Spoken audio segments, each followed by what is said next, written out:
네, 안녕하세요. 저는 소개해 주신 대로 노르웨이 과학기술대학교에서 근무하고 있는 김형주라고 합니다. 오늘 자율운항 선박의 여러 가지 기회들과 그리고 해결해야 될 챌린지들에 대해서 발표를 드리도록 하겠습니다.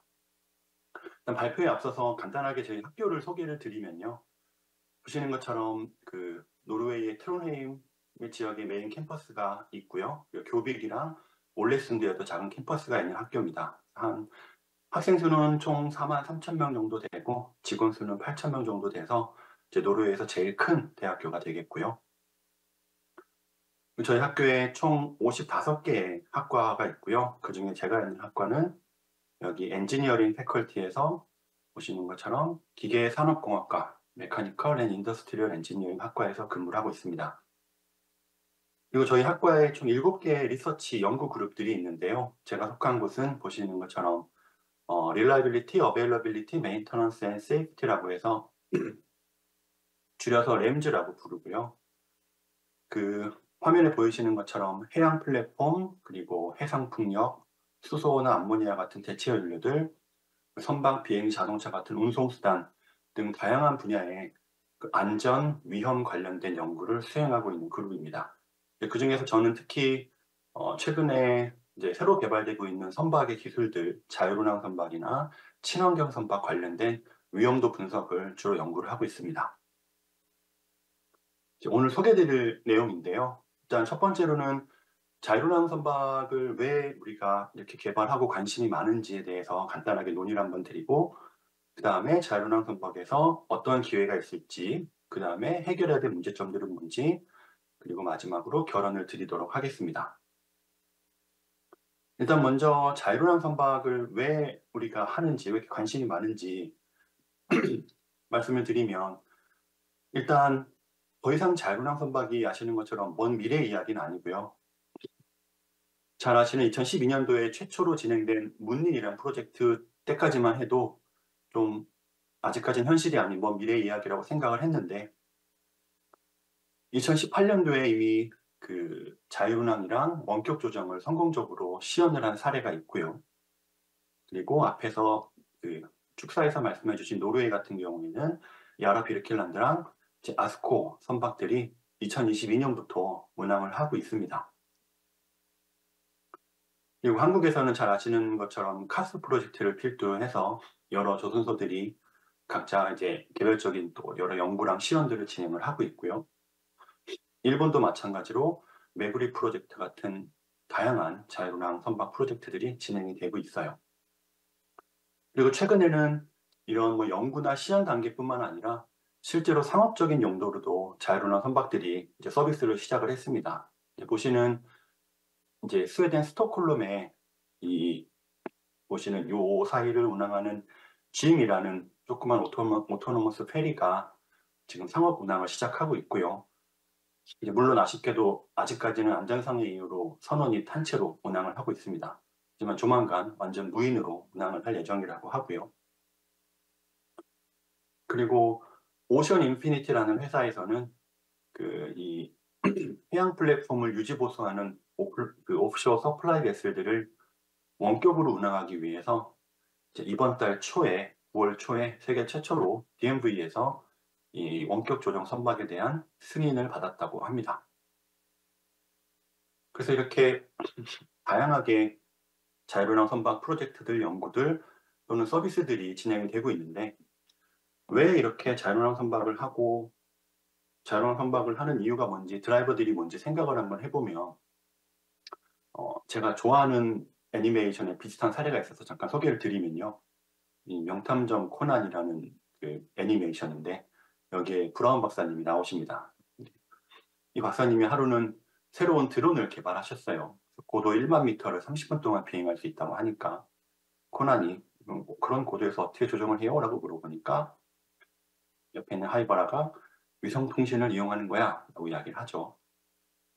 그러니까 코난이 또 물어봅니다. 근데 그런 드론을 왜 만드는 거예요? 라고 하니까 박사님이 엄청 해맑게 그야 물론 공돌이의 로망이지 라고 답변을 하세요. 그래서 자율운항 선박이 사람이 없이 먼 바다를 항해하는 자율운항 선박이 생각만 해도 굉장히 가슴이 뛰는 공돌이의 로망이긴 하지만 이제 "왜 자유로운 선박을 개발하십니까?"라고 했을 때 로망이라고 대답할 수는 없으니까요.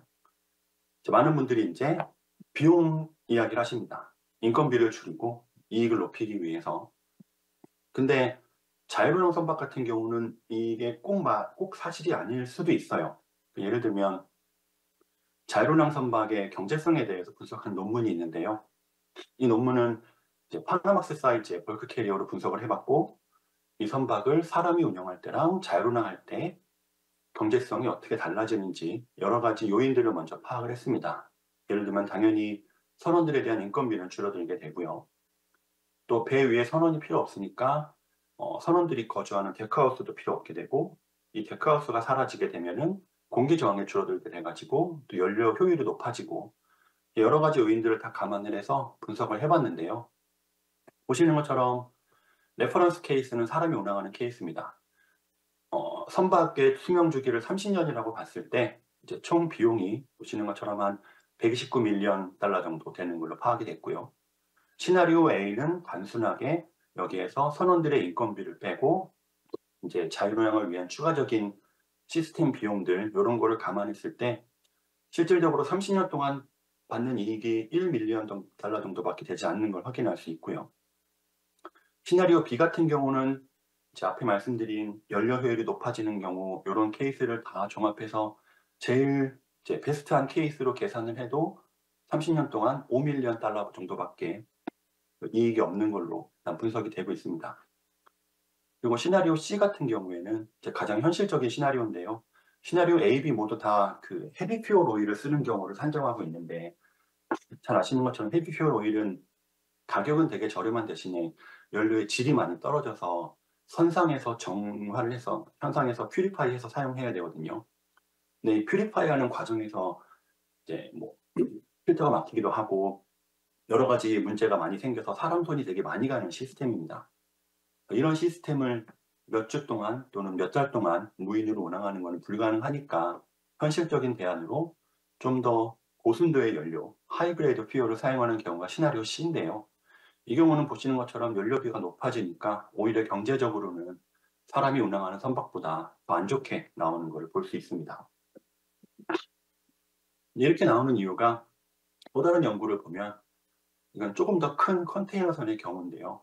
전체 선박 운용 비용 중에서 선원들의 인건비를 차지하는 비중이 채 1%가 되지 않아요.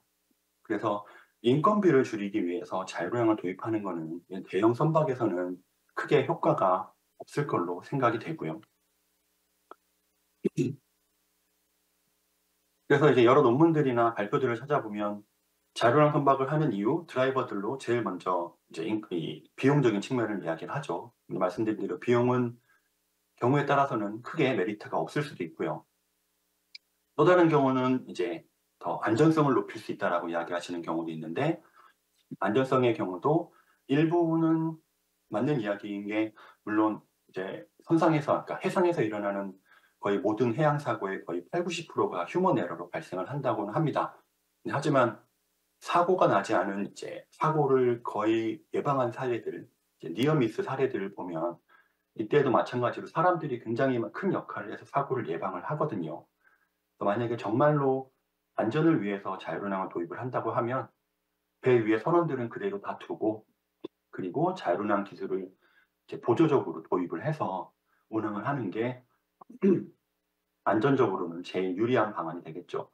그렇게 되면은 다시 비용으로 돌아가서 인건비도 나가야 되고 자율운항 시스템에 대한 비용도 지불을 해야 되고 더 경제적으로는 메리트가 없는 사례가 될 겁니다.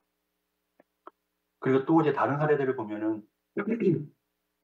자율운항 시스템이 최적의 항로를 계산을 해서 연료 효율을 높이고 연료 소모를 줄여서 이산화탄소를 줄인다라고 이야기를 하는 경우도 있는데요. 근데 이 경우도 마찬가지로 사람이 배 위에 타고 있어도 마찬가지로 동일한 루트 최적화는 가능한 경우이기도 하고, 또 자율운항 선박을 이용하면은 선원들 인건비가 나가지 않으니까 인건비가 상관없는 선속을 줄여서 슬로우 스티밍을 통해서 배 효율을 높이고 연료 소모를 줄인다라고 이제 이야기를 하는 부분도 있는데요. 그 부분도 이제 항상 맞는 건 아닌데 때에 따라서는 꼭 선원 인건비가 아니라 다른 여러 가지 요인들 때문에 슬로우 스티밍을 못하는 경우가 있습니다. 그래서 보시는 비용적인 문제, 안전적인 측면, 효율적인 측면 모두 다 자율주행 선박을 정말 하는 데 있어서 큰 드라이버라고 생각이 되기는 좀 어려운 것 같아요. 근데 하지만 분명히 자율운항 선박도 우리가 도입하고 활용할 수 있는 기회는 분명히 있습니다. 그거에 대해서 몇 가지 말씀을 드리려고 하는데요. 첫 번째는 보시는 것처럼 선박의 크기가 작을수록 이 자율운항 기술에 대한 비용 효율이 높아지거든요. 앞에 설명드린 대로 대형 컨테이너선 같은 경우에는 전체 운영비의 1% 정도만 인건비가 차지하는데 아주 작은 소형 선박의 경우에는 경우에 따라서 다르겠지만 절반 이상이 선원 인건비를 차지하는 경우가 있습니다. 작은 선박이라 하면 예를 들어서 보시는 것처럼 한 4, 50명이 타는 굉장히 작은 해리 선박이 있어요.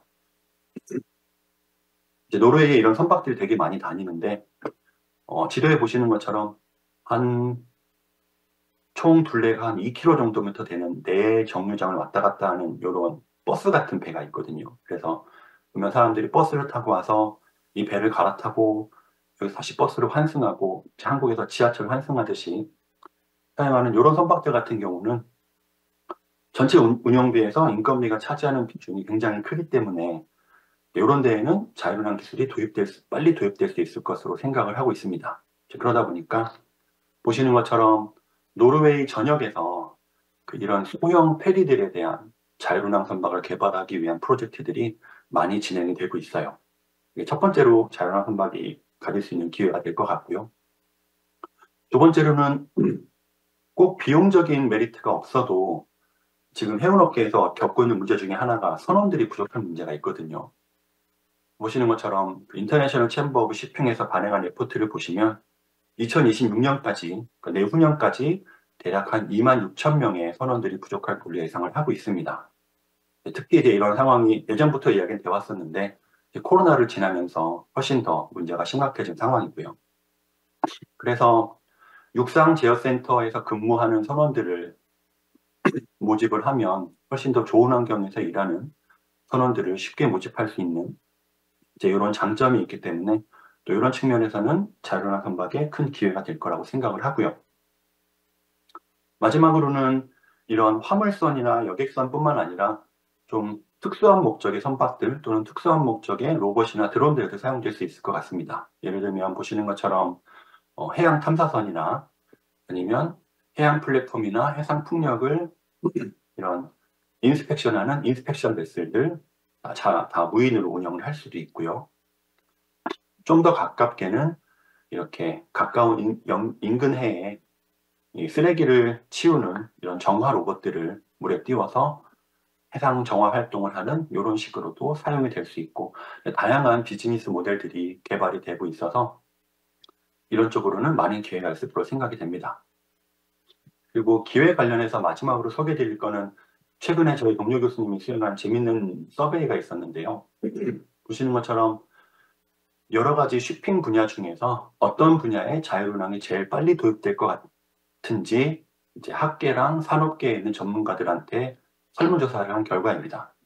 보시면 파란색이 5년 이내, 그 다음이 5년에서 10년, 11년에서 20년, 20년 이상이고요. 보시면은 전체 답변 결과고 가운데는 학계에 계시는 분들이 답변한 결과고요. 마지막은 산업계에 계신 분들이 답변한 결과입니다. 답변 결과를 보면 모두 다 보이시는 것처럼 제가 소개드린 그 지역에 있는 조그만 페리들에 제일 빨리 도입이 될 거다라고 말씀을 많이 하셨고요. 또 산업계에 계신 분들은 특히 오프쇼어 그 해상 풍력이나 해양 플랫폼의 서플라이 베슬 쪽에 많이 사용이 될 거다라고 말씀을 하셨어요. 그래서 아마도 저희가 보통 생각하는 먼 바다를 운항하는 대형 화물선의 자율운항 기술이 무인 자율운항 선박이 도입되는 것보다는 조금 다른 형태이지만 좀 더 우리 생활에 가까운 이런 어플리케이션으로 적용이 될 거라고 생각을 하고 있습니다. 다음으로 말씀드릴 내용은 자율운항 선박의 여러 해결해야 될 문제점들인데요. 이 문제점들이 사실 굉장히 많은 연구가 있고 많은 문제점들이 지금 논의가 되고 있습니다. 예를 들면 문헌조사를 통해서 그동안 논문들에서 어떤 문제점들이 논의가 됐는지 쭉 정리한 논문이 있는데요.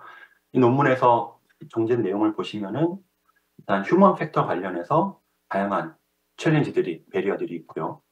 그 다음에 데이터 앤 리스크 매니지먼트 관련해서도 다양한 문제들이 논의가 되고 있고, 또 테크놀로지랑 커넥티비티 관련해서도 많은 문제들이 논의가 되고 있고요.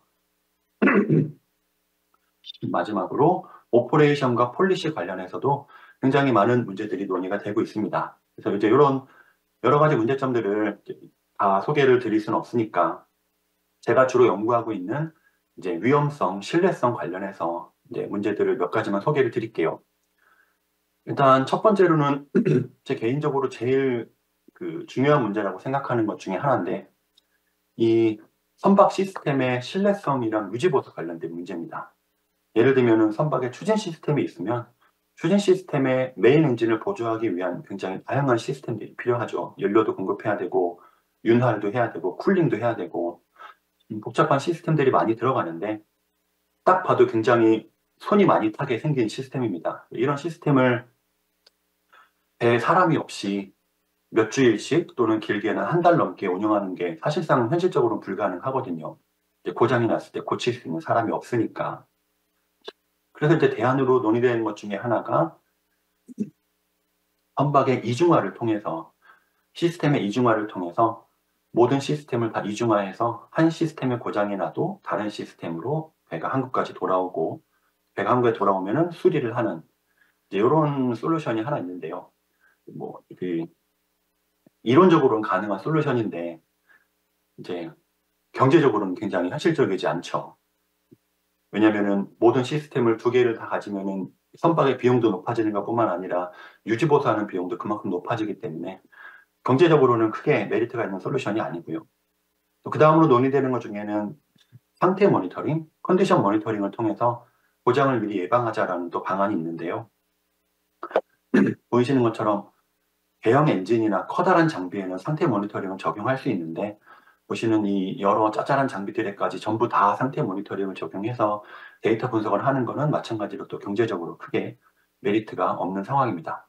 그러다 보니까 현재 운항되고 있거나 진행되고 있는 거의 대부분의 자율운항 선박 프로젝트들은 배터리 추진을 적용하고 있어요. 훨씬 장고장이 적고 유지보수가 덜 필요한 이런 선박을 적용하고 있어서 먼 바다를 가는 선박에는 아직까지는 자율운항을 적용하기 위해서는 이런 부가적인 문제도 많이 필요하다고 말씀을 드리고 싶고요. 그 다음은 사이버 보안 문제입니다. 이게 초기 자율운항 선박 프로젝트인 문림 프로젝트만 해도 굉장히 좀 낙관적이었어요. 보시는 것처럼 해커가 굳이 자율운항 선박을 해킹할 크게 매력이 없을 거다라고 이야기를 했거든요. 예를 들면 돈이 필요하면은 뭐 은행을 해킹하면 되고, 테러를 일으키고 싶으면은 원자력 발전소나 화학 공장 같은 좀 더 임팩트 있는 데를 해킹을 하지, 굳이 자율운항 선박을 해킹해서 해커들이 이득이 있을까라고 이야기를 했는데, 이제 후속 연구에 의하면은 이제 여러 시나리오 중에서 만약에 자율운항 선박을 해킹을 해서 해양 플랫폼에 충돌을 시키는 테러의 경우에 굉장히 문제가 심각할 수 있다는 연구 결과가 있었습니다. 대부분 해양 플랫폼이 한 14메가주 정도 견딜 수 있는 걸로 알려져 있고요. 그리고 제일 큰 콘크리트로 된 튼튼한 구조물 같은 경우도 최대 200메가주 정도밖에 견디지 못하는 걸로 알려져 있습니다. 200메가주이면 한 5,000 데드웨이트 정도 되는 되게 작은 선박이죠. 이 작은 선박이 12노트로만 충돌을 해도 충분히 파괴시킬 수 있는 에너지 양이거든요. 그래서 이제 이런 테러에 이용될 수 있는 사이버 보안 문제들도 시급히 해결해야 될 문제라고 생각을 하고요. 다음으로는 안전 관련된 문제인데요. 안전은 제가 이제 연구하는 주 연구 분야이기 때문에 아마 안전 관련된 자율운항 선박 이야기는 아마 하루 종일 말씀을 드려도 끝나지 않을 만큼 문제들이 많이 있는데, 한 가지만 말씀을 드리면 이 안전성 분석을 어떤 방법을 통해서 진행할까입니다. 왜냐하면 아시는 분들도 많으시겠지만 보통 이 조선해양에서는 FMEA 또는 하지드 방법을 많이 이용하는데요. 이 방법들이 보시는 것처럼 1940년대, 60년대에 개발된 방법입니다. 그러다 보니까 시스템은 굉장히 많이 변했어요. 왼쪽은 40년대, 50년대에 쓰이던 선박의 엔진 컨트롤 룸이고요. 오른쪽은 현재에 있는 선박의 엔진 컨트롤 룸입니다. 이때 이런 시스템들을 분석하기 위해서 개발됐던 방법을 가지고 현재 자율운항 시스템을 분석하니까 문제가 많다라는 지적이 많이 있었습니다. 그러다 보니까 IMO에서 최근에 마스 코드를 개발하는 논의에서 앞으로는 이 자율운항 선박의 위험성 분석을 하는데 어떤 특정한 방법을 추천하거나 제한하지 않겠다. 모든 방법을 자유롭게 써라라고 이야기를 하고 있습니다. 이제 모든 방법을 자유롭게 쓰다 보면 또 그만큼 여러 가지 문제가 발생할 수 있는데요. 그 부분은 또 다음에 기회가 있으면 말씀을 드리도록 하고, 마지막으로 자율운항 선박에서 제가 생각하는 챌린지 중에 하나는 이 자율운항 기술에 대한 사람들의 믿음, 얼만큼 안전한지에 대한 믿음이 되겠어요. 왜냐하면 이미 주변에 자율운항 기술들이 많이 쓰이고 있는데 그렇게 믿음이 가지 못하는 경우가 많거든요. 예를 들면 좀 이렇게 좀 지저분한 그림이라 제가 일부러 좀 모자이크를 했는데요. 이게 보시면 강아지가 똥을 쌌는데 로봇 청소기가 그걸 쭉 밀고 다니는 이제 이런 사진입니다. 로봇 청소기 위에 강아지가 앉아 있고요. 또 하나는 이제 멍청한 AI로 해서 굉장히 자주 쓰이는 밈인데 이 AI가 치아와랑 머핀을 구분하지 못하는 이런 현상이에요. 이런 게 밈으로 쓰면 재밌는데 실제 현상에 일어나면은 실생활에 일어나면은 또 위험할 수가 있지 않습니까? 예를 들면 그 테슬라에 있는 오토파일럿 기능 중에서 이제 에러가 난 상황 중에 하나인데요. 동영상을 잠깐 보여드리면 신호등 두 개가 깜빡깜빡 하는 걸로 나오는데 실제로 앞에는 신호등이 있는 게 아니라 이런 깃발이 있습니다. 이 동그라미 있는 깃발이 있다 보니까 얘를 신호등으로 잘못 인식해가지고 차가 가다가 멈췄어요. 이런 사례들이 있어서 아무리 뉴스에서는 이제 AI가 개발되면은 이제 이것도 되고 저것도 되고 모든 게 다 해결되는 것처럼 이야기해서 AI가 모든 거를 다 해결해 줄 것 같은데 막상 집에 와보면 이제 멍청한 로봇 청소기는 개똥을 바닥에 다 밀고 있고 이제 이런 상황이 발생하다 보니까 이 인공지능 기술에 대한 사람들의 신뢰도가 많이 떨어지는 상황입니다. 그래서 2022년도에 캐나다에서 재밌는 연구를 했었는데요. 현재 사람이 운전하고 있는 이 페리 선박을 자율운항으로 전환했을 때 얼만큼 안전하다고 생각하나요? 라는 설문을 했습니다. 그래서 완전 자율로 마스터 레벨 4에 완전 자율로 운행했을 때 거의 10% 정도의 사람들만 안전할 것 같다라고 생각을 하는 걸로 답변을 했고요. 또 노르웨이에서도 저희도 비슷한 연구를 수행했는데요. 마찬가지로 한 10%가 안 되는 한 5% 정도의 사람들만 완전 자율이 안전할 것 같다라고 이야기를 하고 있습니다. 그래서 이 기술적인 개발에 더불어서 이런 대중들의 인식에도 자율운항이 안전하다라는 인식을 높이기 위한 노력이 같이 이루어질 거라고 생각을 하고요. 이제 마지막으로 결론을 드리겠습니다. 요즘 한참 많이 이슈가 되고 있는 인공지능에 대해서 앞으로 인공지능이 어떻게 적용이 될지에 대해서 여러 인공지능 전문가들이 하신 이야기가 있어요. 예를 들면 생각하고 배우고 창조하는 이러한 기계가 근미래에 개발될 거다라고 한 전문가 이야기를 하고요. 또 다른 전문가는 10년 이내에 완전한 지능을 가진 머신이 개발될 거다라고 이야기를 하고요. 또 다른 분은 3년에서 8년이 지나면 보통 사람 정도의 레벨을 갖는 인공지능이 개발이 될 거다라고 이야기를 하고 있습니다. 이제 타당한 이야기 같은데요. 문제는 첫 번째 이 전문가 이분이 이 이야기를 하신 게 1957년도였고요. 이분은 1963년도, 마지막 분은 1970년도에 이런 이야기를 하셨습니다. 이런 현상이 새로운 기술이 처음에 나오면 사람들의 기대치가 급상승을 하고 그 기대치가 시간이 지나면 줄어들고 이런 사이클이 있거든요. 이게 보시는 하이프 사이클이라고 해서 과대 포장 주기 또는 과대 광고 주기라고 불리는 사이클인데요. 처음 기술이 나오면 사람들이 관심이 피크를 치고요. 그러다가 실제로 도입되기 시작하면은 좀 이상한데 기대랑은 다른데 라고 하면서 기대가 떨어지게 되고 하지만 더 시간이 지나게 되면은 실질적으로 안정적으로 우리 실생활에 적용이 되는 이런 사이클을 이야기하는 겁니다. 그래서 자율운항 선박도 마찬가지로 동일한 사이클을 다른 기술들이랑 마찬가지로 동일한 사이클을 따를 거라고 생각이 들고요. 아마도 저희가 지금 요 원절이 어딘가 있을 거라고 생각을 합니다. 근데 앞으로 이제 실질적으로 적용이 되고 도입이 되면서 조금 더 기대가 떨어질 수 있겠지만, 결과적으로는 앞에 말씀드린 그런 이제 소형 선박을 필두로 해서 자유로운 기술이 조선해양 산업에 잘 정착이 되지 않을까, 그렇게 생각을 하고 있습니다. 여기까지 발표를 드리고요. 예, 감사합니다.